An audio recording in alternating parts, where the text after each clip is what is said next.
بسم اللہ الرحمن الرحیم۔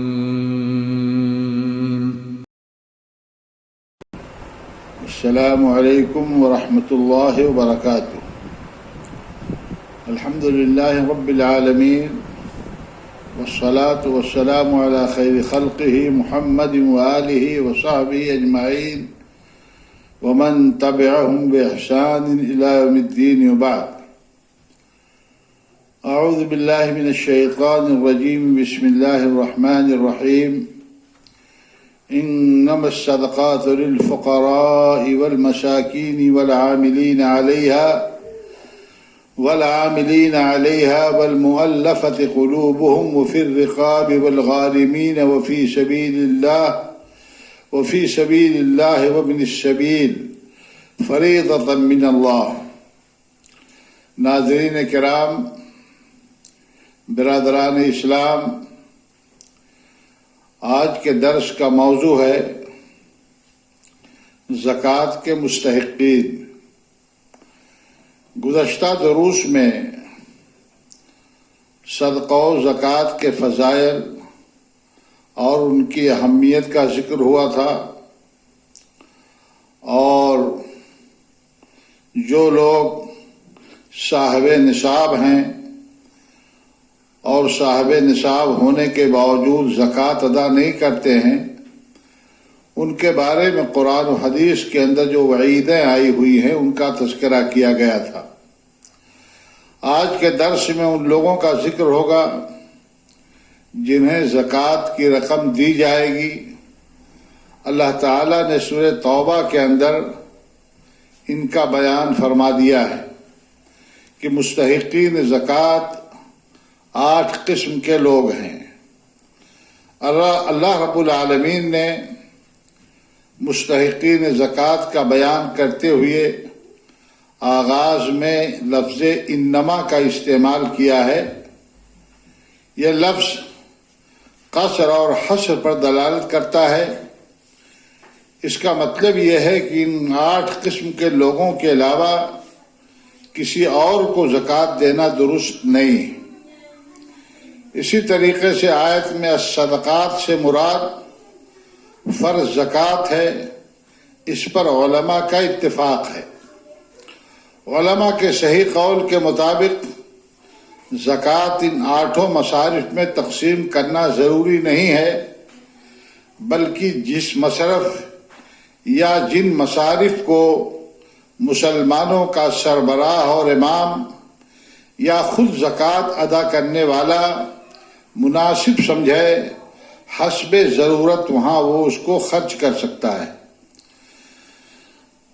نمبر 1 اور نمبر 2، زکوٰۃ کے مستحقین کو اللہ رب العالمین نے فقراء اور مساکین کے طور پر بیان کیا ہے۔ فقراء اور مساکین یہ دونوں تقریباً ایک ہی معنی میں ہیں، یعنی ایسے حاجت مند جو اپنی حاجات و ضروریات پوری کرنے سے عاجز اور ضروریات زندگی کی تکمیل کے لیے مادی وسائل سے محروم ہوں، نیز اپنے بیوی بچوں کی بنیادی ضروریات پوری کرنے سے قاصر ہوں۔ تیسرے نمبر پر اللہ رب العالمین نے زکوٰۃ کا مصرف العاملین علیہا کے طور پر ذکر کیا ہے۔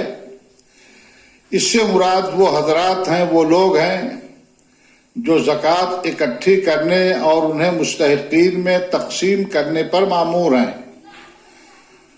ایسے لوگوں کو زکوٰۃ کی رقم سے ان کی خدمت کے مطابق زکوٰۃ سے تنخواہ دی جا سکتی ہے یا انہیں وظیفہ دیا جا سکتا ہے، خواہ یہ لوگ ذاتی طور پر مالدار ہی کیوں نہ ہوں۔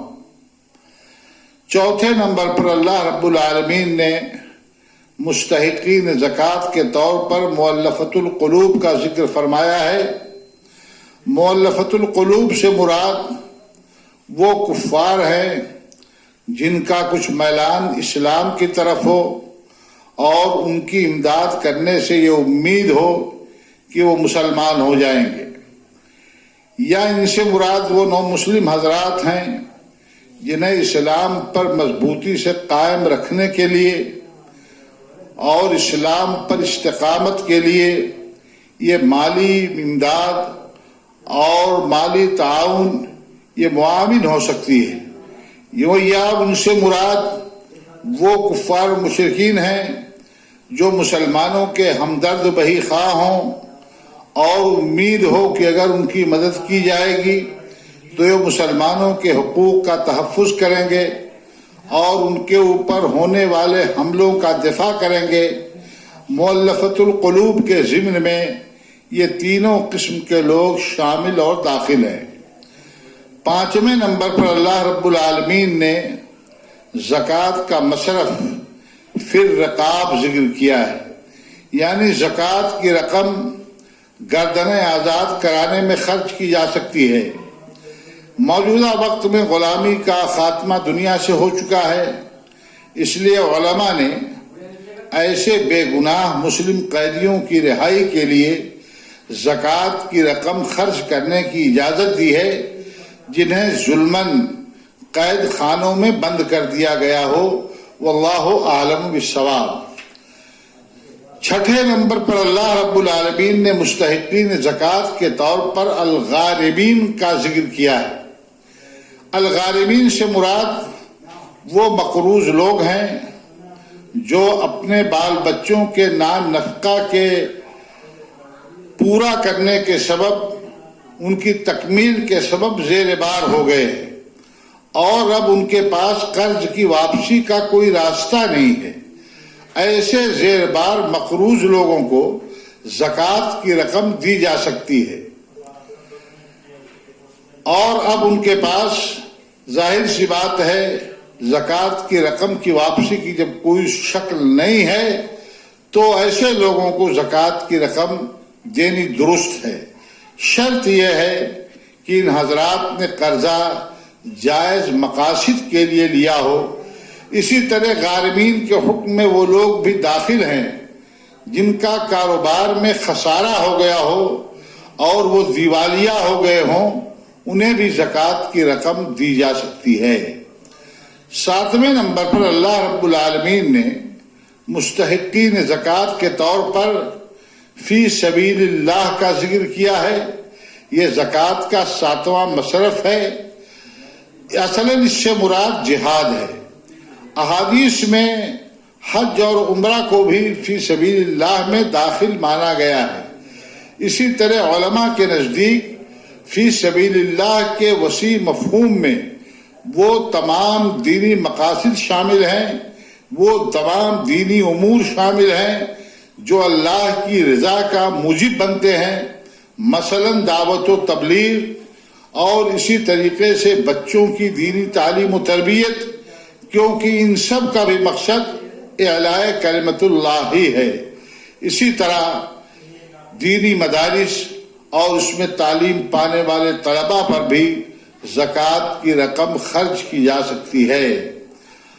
8ویں نمبر پر اللہ رب العالمین نے مستحقین زکوٰۃ کے طور پر ابن السبیل کا ذکر فرمایا ہے۔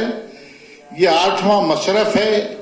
اس سے مراد وہ مسافر ہیں جو فی نفسہ ہی مالدار ہیں مگر حالت سفر میں کسی وجہ سے امداد کے مستحق ہو گئے، مثلا ان کا زاد راہ گم ہو گیا ہے، ان کی جیب کٹ گئی ہے، ان کے پاس جو روپے پیسے تھے وہ ضائع ہو گئے ہیں، یا ان کا زاد راہ ختم ہو گیا ہے اور وہ سفری ضروریات پوری کرنے کے لیے محتاج ہو گئے ہیں، تو ایسے مسافروں کو زکوٰۃ کی رقم دی جا سکتی ہے، خواہ وہ اپنے گھر پر ذاتی طور سے مالدار اور صاحب حیثیت ہی کیوں نہ ہو۔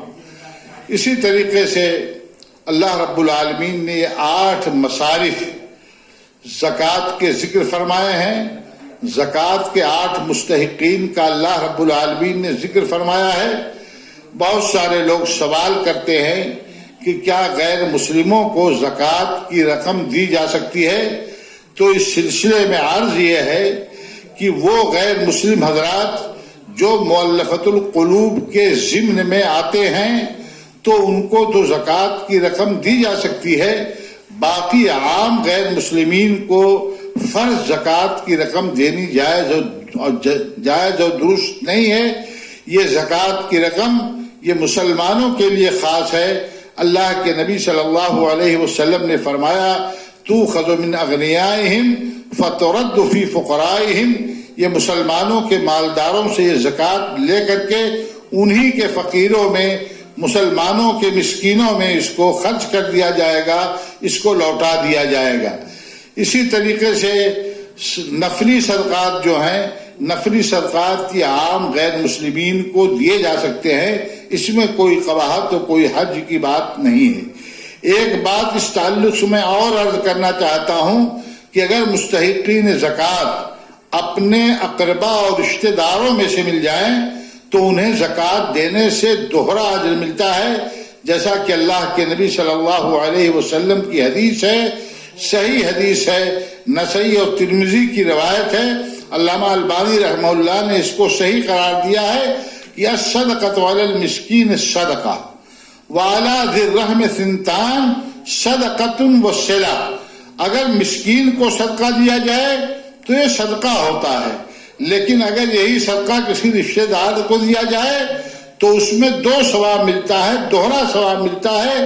ایک صدقے کا ثواب ملتا ہے اور دوسرے صلہ رحمی کا ثواب ملتا ہے.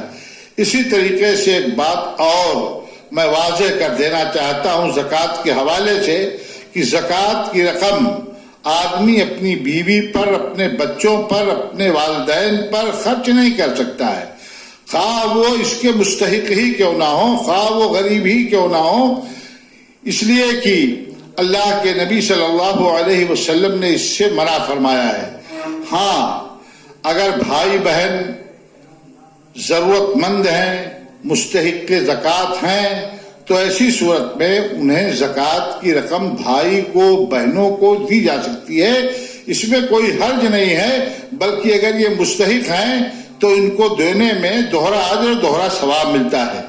اسی طریقے سے اللہ کے نبی صلی اللہ علیہ وسلم نے کسی دولت مند کو، کسی کمانے والے کو، یعنی جو کمانے پر قادر ہو، تندرست شخص کو اور فاسق و فاجر کو زکوٰۃ کی رقم دینے سے منع فرمایا ہے. اسی طریقے سے آل رسول کے لیے بھی زکوٰۃ درست نہیں ہے. ایک بات اور آپ جان لیجئے، سمجھ لیجئے کہ اگر بیوی مالدار ہو، شوہر اپنی بیوی کو تو زکوٰۃ نہیں دے سکتا ہے، لیکن اگر بیوی مالدار اور صاحب نصاب ہو اور شوہر غریب ہو اور مستحق زکوٰۃ ہو تو بیوی اپنے مال سے جو زکوٰۃ نکالے گی تو بیوی اپنی زکوٰۃ شوہر کو دے سکتی ہے. اللہ رب العالمین سے دعا ہے کہ اللہ رب العالمین ہم تمام مسلمانوں کو زکوٰۃ کو ان کے صحیح مصارف میں خرچ کرنے کی توفیق عطا فرمائے اور ہماری زکوٰۃ کو اللہ رب العالمین قبول فرمائے. آمین. والسلام علیکم ورحمۃ اللہ وبرکاتہ.